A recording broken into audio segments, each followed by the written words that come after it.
विधि के विधान को कोई ठीक ठीक समझ नहीं सकता।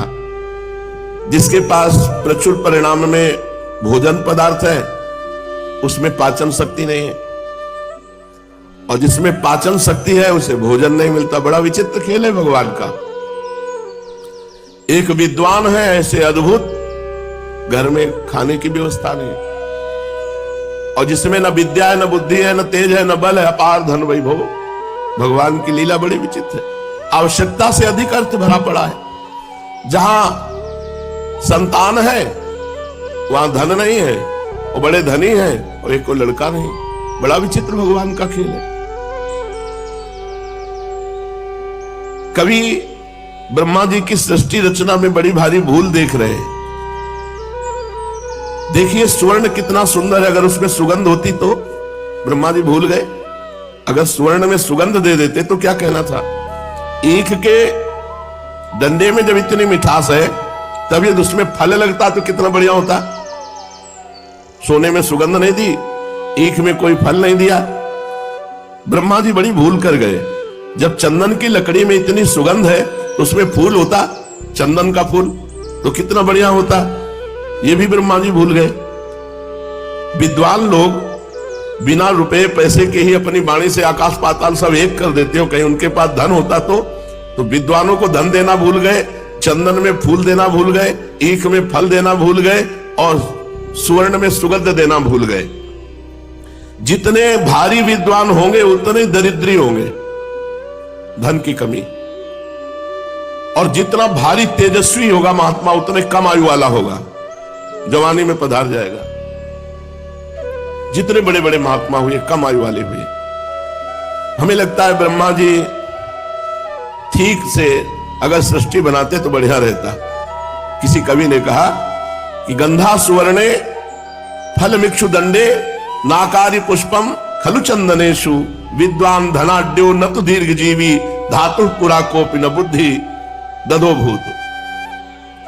ब्रह्मा जी हमें लगता है जल्दी में गड़बड़ी कर गए। ब्रह्मा जी जरूर ही ये गड़बड़ी कर गए। विद्वानों को निर्धन नहीं बनाना चाहिए, विद्वानों को धनी बनाना चाहिए। पर विद्वानों को अन्य पुरुषों के आश्रित रहना पड़ता है। देखा आपने, देखा है महाभारत पूरी कंठस्थ, महाभारत पूरी कंठस्थ। उनको ऐसे बैठ जाए तो श्लोक सहित बोल और फटी धोती पहले। भोजन के लिए कोई दूसरा ही निमंत्रण उनको देगा। और भारी धन की हानि और विद्वता चरम सीमा की। ऐसा ही कुछ महाप्रभु के घर में था। विद्वता ज्ञान वैराग्य भक्ति की मूर्ति है महाप्रभु। अब बूढ़ी मैया है, कोई पूर्व की प्रॉपर्टी नहीं है, अब ब्याह हो गया है तो अर्थ की आवश्यकता है। उस समय ऐसा नहीं था कि संस्कृत पाठशाला में बड़ी भारी दक्षिणा मिलती हो, जैसे अब पेमेंट सरकारी मिलते है। ऐसा नहीं था, अपनी अपनी पाठशाला है, कुछ जो कुछ उससे मिल गया। ऐसे कोई सरकारी पैसा थोड़ी मिलता था। अब ये तो कहो कि बड़ी सौम्य और सहनशील लक्ष्मी देवी थी, जो कभी अपनी कोई मांग ही महाप्रभु से नहीं की। जो कुछ घर में उसी से काम चला रहे। निमाई पंडित विद्वान थे, गुणवान थे, रूपवान थे, तेजवान थे, पर धनवान नहीं थे। सांसारिक धन नहीं था उनके यहां, निर्धनता का साम्राज्य था। किंतु निमाई पंडित को तनिक भी इसकी व्यथा नहीं थी कि मैं निर्धन हूं। उनके सामने किसी भी प्रकार की परिस्थिति उनको दुख नहीं दे सकती थी। यह भगवान में चित्त जोड़ने से होता है। निमाई को जरा भी परवाह नहीं थी कि हमारे घर में धन नहीं। उन दिनों योग्य और नामी पंडित देश विदेशों में अपने योग्य छात्रों के साथ भ्रमण करते थे। सदगृहस्थ ऐसे विद्वानों को धन दे दिया करते थे, पूजा करते थे, वस्त्र आदि दे दिया करते थे।